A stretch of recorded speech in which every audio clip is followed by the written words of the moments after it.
J'assimile la poursuite de mon récit à de la trahison. De la trahison à votre égard, mère, tant j'ai fondé des croyances incorrectes vous concernant. De la trahison vis-à-vis de mes adoptants, car cela nécessite de restituer leurs manquements. Définitivement, la trahison que je m'évertue à corriger est celle des douleurs de l'enfant innocente que j'étais à 7 ans. Je vais faire de mon mieux. Saélie. Il y a en ces écrits rien de définitif. Si un jour mon regard est plus fidèle à ce que j'ai subi, plumes et encriers seront toujours mes alliés. Tout est une question de point de vue, tout est une question de point de vie. Sans nul doute, ma rhétorique caractéristique, elle prévaut maintenant davantage qu'autrefois. Je me souviens qu'en ce mois de janvier, j'étais frigorifiée et grelottante à l'orée du portail de cette nouvelle école. Sans peur, je l'ai franchie. Puis un malaise intérieur m'a envahi. Quelque chose n'était pas normal. Des regards accablants, des rires moqueurs, des mains se cachant les bouches, des doigts pointés vers moi et des jambes se regroupant puis se distanciant de nous trois. Papa et maman confiants m'encouragèrent à avancer, ce que je fis. Soudain, la sonnerie retentit. L'appel des élèves se faisait devant l'escalier en rang par deux. Je tendis ma paume à mon binôme, qui refusa catégoriquement tout contact. Sans comprendre pourquoi, interloqué par ce rejet, j'entrai en classe. La salle me parut toute petite. Une fois le silence installé et les vœux formulés, le maître m'intima de me présenter aux yeux de tous, des CP au CE2. Leur curiosité se manifesta à la récréation. Pourquoi ai-je la couleur du caca ? Cette répugnance dans leur voix, mêlée à une phobie d'être métamorphosée en merde si ma peau venait à toucher leur blanc épiderme, m'en glace le sang. J'étais la seule noire. J'étais la première noire qu'ils voyaient en chair et en os. Tous ces gens autour de moi étaient blancs. Même mes parents. Pourquoi pas moi ? À cause de vous, mère. Je devais autant le comprendre que leur expliquer que ma peau était le résultat de ma génétique, mais que mes parents ne l'étaient pas biologiquement.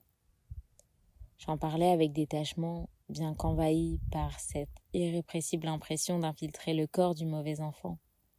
Inutile de vous dire à quel point je vous haïssais d'avoir été noire et de me l'avoir transmis. Que s'est-il passé pour que mes cheveux ressemblassent à du brocoli moisi ?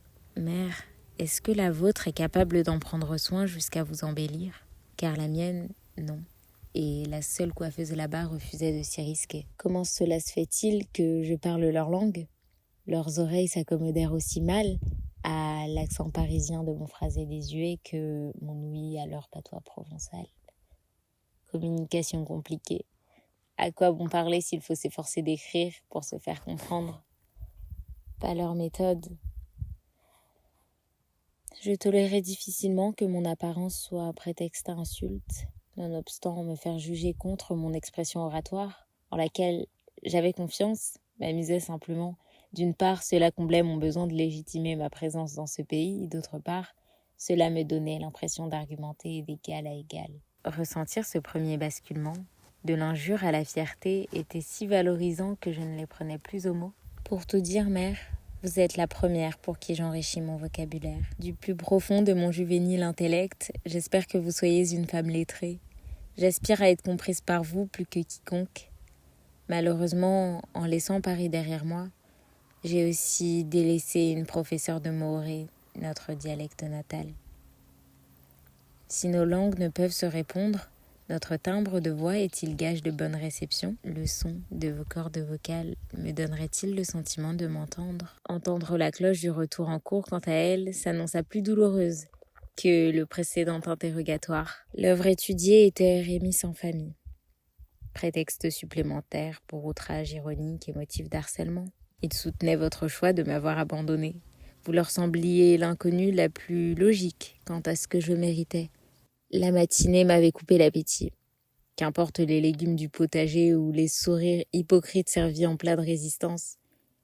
La cantinière, vexée de constater que je ne me ruais pas sur la nourriture préparée par ses soins, m'asséna que j'avais oublié d'où je venais, que je n'avais pas conscience de la famine des autres petits Africains dans mon genre, qui rêverait d'être à ma place. En bref, si mon plan était de lui faire du gâchis, payé aux frais de mes parents, je ne remettrais plus les pieds dans sa restauration. La gorge nouée d'une conscience qui me met mal à l'aise, j'étais rongée par cette idée. Vous fais-je honte ? Avez-vous sacrifié notre relation pour que je me retrouve à cet endroit en cet instant ? Pardi, cette boule dans l'estomac est aussi lourde qu'un repas. Franchement, ce style de vie n'est pas à mon goût. Pas de goûter en rentrant cet après-midi-là, mais une discussion infructueuse. Mes parents paraissaient presque surpris quand je leur ai annoncé, tremblante et implorante, que j'étais noire. Comme s'ils le découvraient. Leur discours était le suivant. « Non, tu n'es pas noire, tu es couleur chocolat. Papa et moi n'y sommes pour rien puisque nous sommes vanille. Tu n'es pas notre enfant de sang, mais tu l'es de cœur, car mon âme, soutenait-il, les avait choisis pour qu'ils le soient, et ce, avant même mon incarnation terrestre. » Pour eux, le terme noir était dégradant, désignant des objets. Mon enveloppe corporelle était marron, tout au plus. C'est avec la magie fallacieuse des mots qu'ils m'ont consolée. Inexorablement, j'ai dû voir la vie en couleur. Racisme. Cette idéologie s'est d'abord fait une place dans ma bibliothèque intellectuelle, puis dans mon quotidien, à compter de ce soir-là. A posteriori, j'affirme mon problème majeur. J'ai été la cible d'un lavage de cerveau par les Blancs. Lorsque je témoignais à chaque retour d'école d'agressions racistes dont j'étais victime, ce couple blanc tenant le rôle de parent, tout comme les instituteurs d'alors, m'amenait à penser ces humiliations sous le prisme de mes agresseurs. Ils étaient dans l'optique de me faire prendre du recul sur ma situation. Or, je me rends compte que cela m'a éloignée de ma vérité. Ce n'étaient plus des moments subis en raison de ma couleur de peau. Cela a été remplacé par des mots d'adultes dominants comme des expériences qui donnaient matière à philosopher, à comprendre pourquoi ils en étaient venus à me traiter de la sorte. Ils ont rendu mes souvenirs aussi abstraits que leur compréhension. Selon papa, leur malveillance s'expliquait par l'équation d'Averroès.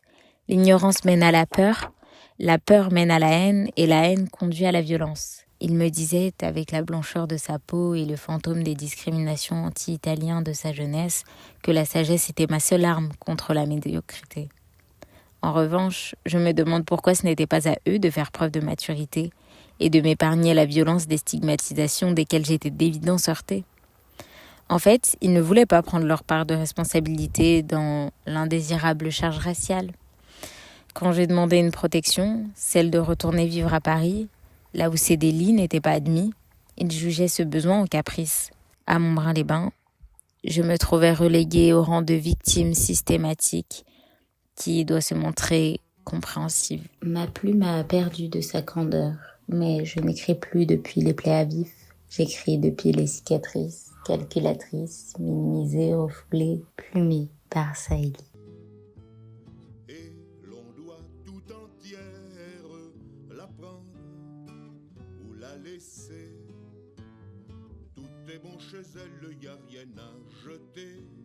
Sur l'île déserte, il faut tout emporter.